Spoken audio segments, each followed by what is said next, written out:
Hi Year 8s, let's look at Chapter 9b, Rules, Tables and Graphs. By the end of this lesson, you should be able to tell me what a rule is and then use that rule to construct a table and also to construct a graph. Okay, let's look at what a rule is. So here we're on page 567 of your textbook.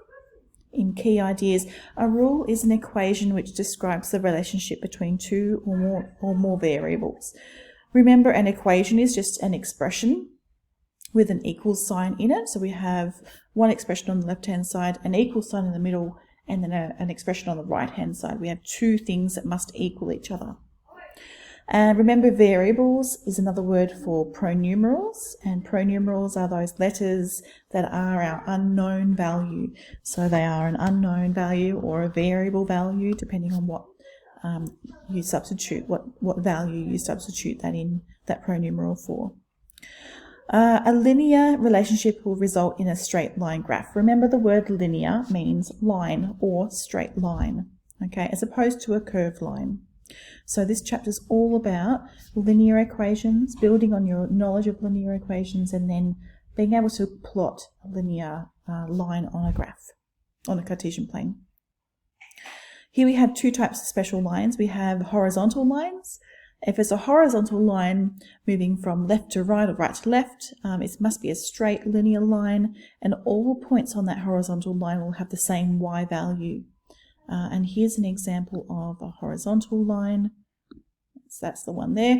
So here's our horizontal line, and you can see that every single one of these points has or goes through the y-axis at +3. So if we look at all of the coordinates here, I'll just bring this into a line, make it a line, and you can see that every single coordinate here has the value of +3 in its y coordinate. Okay, so that's one of the horizontal lines. Our vertical line is where all points will have the same x value. So let's look at an example of that. Here's our x values, and let's make that a line.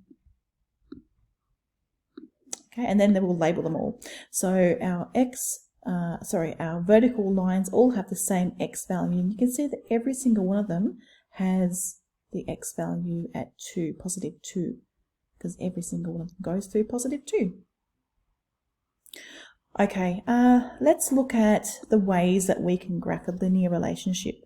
So one way to graph a linear relationship is using a rule is to follow these 3 steps, and this is the 3 steps I want you to practice today. So number 1 is to construct a table of values, finding the y coordinate for each given x coordinate by substituting each value of x into the rule. Now we'll go through this again in steps, so don't worry too much about that making sense. The second part is to plot the points like we've done here on the Cartesian plane, and then we need to draw the line through those points just as we've done. Okay, so let's look at the lesson starter on page 566. It says here that not all rules will give a straight line graph. Here are three rules that can be graphed to give lines or curves. So here's our first equation, y equals 6 divided by x. Do you think this will give a linear straight line graph, or do you think it will be a curved graph? What do you think it will look like on our Cartesian plane? The second one is y equals x squared. So when we're squaring a number, do you think that line, the resulting line on the graph, will be linear, straight, or curved? And the last one is y equals 2x plus 1. Do you think that will be straight, or do you think that will be curved? Let's have a look. I'll make these ones disappear. Okay, and here we have y equals 6 divided by x. What did you say? Did you think it was going to be curved or linear? Well, there you go. So we have curved lines. This is not a linear equation. Okay, let's look at y equals x squared. Again, a curved line. Every time we add a new number to x squared, or we substitute a value for x into x squared, those numbers are going to get exponentially smaller and larger. This is why we get these small and large numbers here. And the last one, hopefully you said it was a linear equation. Yes, it definitely makes a very straight line. Okay, so let's look at some of these building understanding questions. All right, so it says here, number 1, for the rule y equals 2x plus 3, find the y coordinates for these x coordinates. So here we have an equation, an expression with an equal sign in it, and y is the subject or the pronumeral that you're trying to solve. So, but we've also got another pronumeral here. Okay, but the question itself is giving us the value for the x, and it says here that for this question the value of x is 1. Okay, so if we were looking at this equation, we would substitute the value of 1 wherever we see an x. Okay, let's look at down here. All right, so if we have this rule, y equals 2x plus 3, it's the same rules up here. I've just written it down here so we can work it out. What is the value of y when x equals 1? So if we had this rule, y equals 2x plus 3, let's write it one more time. Remember, if there is a multiplication symbol between the 2 and the x there, so that's really going to be 2 times whatever x is. In this case, it's 1, so it's going to be 2 times 1 plus 3. So y would equal 2 times 1, which is 2, plus 3, which is 5. Y would equal 5 in this case. Okay. All right, let's take the same rule and try and substitute the value of y equals 0. So if y equals 2 times x plus 3, what is the value of y here when x equals 0? Well, we know that 2 times 0 is just going to be 0, and that just leaves us with our constant term on the end, which is plus 3. So in this case, y would be equal to positive 3. Let's do the same one for negative 5. If x equaled negative 5, y would equal what? Let's do that one. Y equals 2 times negative 5. What's 2 times negative 5? That's negative 10. Negative 10 plus 3 would be negative 7. I hope this is starting to make sense. All right, let's do our last one together. Y equals 2x plus 3. If x equals 11, that would be 2 times 11, which is 22, plus 3, which would be 25. So y would equal 25 in this case.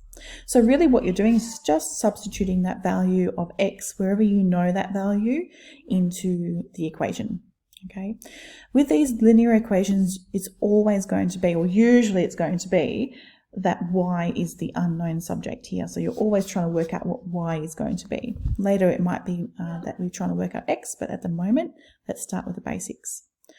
All right, question number 2. It's the same as just what's up here in your textbook. I've just written it down here for ease.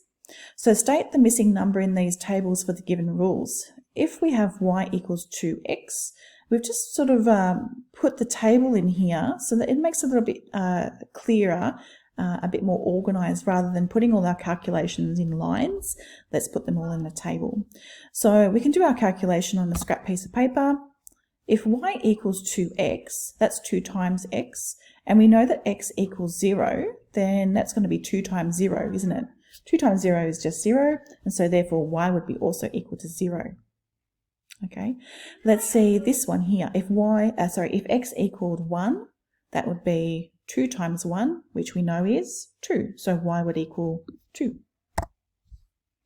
If x equaled 2, that would be 2 times 2, which would be 4. And that's exactly what the table has given us. So we just have to substitute this one value in, which we've done. Let's continue with this one. If x equals 3, then that would be 2 times 3 according to the rule. 2 times 3 would be 6, and so y would equal 6. Okay, so that's how you would substitute those values in and put it in a table. So if you're using your workbook, just use a ruler to rule one of these tables up. And if you're using Desmos, then I don't think there's a function, or there is a function for a table here. So you could use the function for the table here, but maybe just for these smaller questions, write them in your text, in your workbook. All right, so let's do question 2b for our building understanding. So then we've got one value here that's unknown, but we've got the rule y equals x minus 3. And we know that x equals 1 because it's been given to us in the table here. So if x equals 1, that would be 1 minus 3. So y would equal to what? That would be negative 2. Okay, so let's substitute it into our table. If x equals 1, then y equals -2. And let's do the last one. If the rule is if y equals 5 times x plus 2, and the value of x is -3, then that would be 5 times -3 plus 2. Well, we know 5 times -3 is -15, plus 2 would be -13. So we have -13 here. And you can start to see, once these tables are all filled in, you can actually start to see the relationship between x and y. So here we have a relationship where if x increases each time by 1, we can see that x is increasing by 1 every time we go through that table, then y is going to increase by 2. Okay, there we go. In this one here, what's the difference between -1 and 0? That's just 1. So I'm adding 1 in this case, and then I'm adding another one, I'm adding another one. So if x increases by 1 each time, what's going to happen to the y? So if the x increases by 1, the y is also going to increase by 1. Okay. Here, what's the relationship between x and y? So if x is, what's happening to the x value here? Every time we go up the table, it increases by 1 again. But what's happening to the y? In this case, it's not increasing by 1, it's increasing by 5. So it's going up in 5s. So we have a relationship which shows that increasing value of the y's and the x's.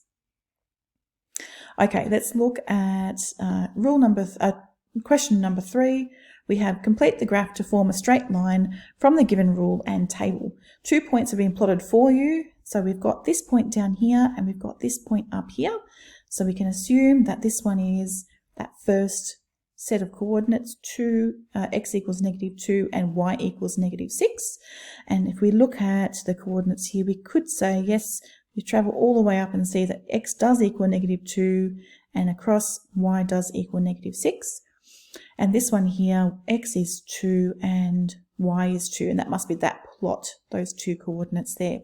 So our job now is to plot these 1, 2, 3 coordinates, pairs of coordinates. Okay, so let's look at x and y. If x equals -1 and y equals -4, how are we going to plot that one?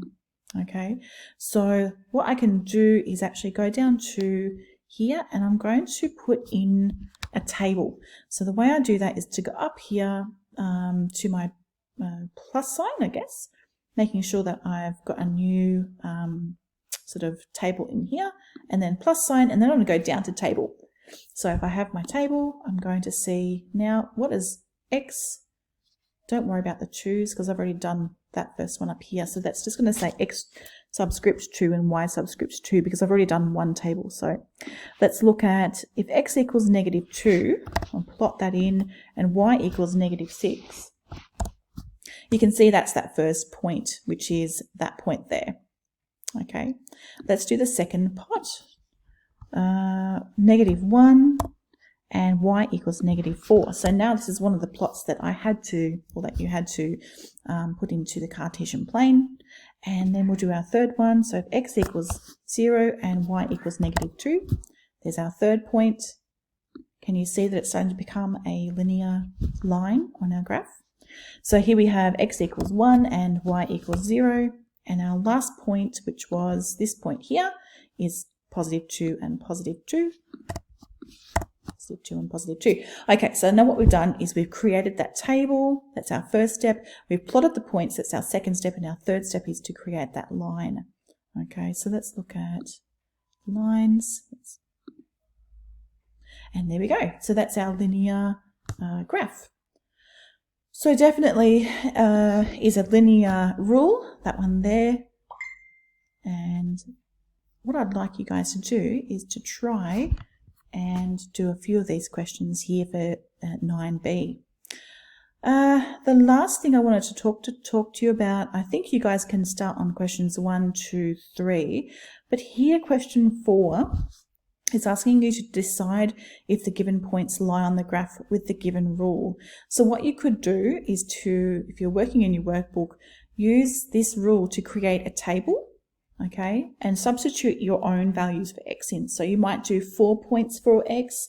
X might equal -1, 0, 1, and 2, and then plot them on your Cartesian plane. But if you're using Desmos, then it's much easier for you. What you might want to do, get rid of that graph and start a new one, is just go down to your sort of calculator, show keypad here, and it actually asks you to put in your rule. So you could use the keypad or just your own laptop. So you could say y equals 2x, and if y equals 2x, then here we have a beautiful line. So what I want you to do now is then go ahead and ask or answer the question. It says here, are these 2 points, 0.24 and 35, are they actually on this line? Okay, and the way you can do that is by keeping this line up here and then going ahead and putting in those new coordinates. Okay, so we can say that 2, 4, x equals 2 and y equals 4. Yes, it is on the line. I can see that it's there, but let's look at 3 and 5. So let's make a new one. 3 and 5, and we can see that that blue dot is not on the line. So we can actually say no, that's not on the line. Okay, good luck with all those questions, guys. I'll put them on Google Classroom for you. And if you have any questions, please let me know.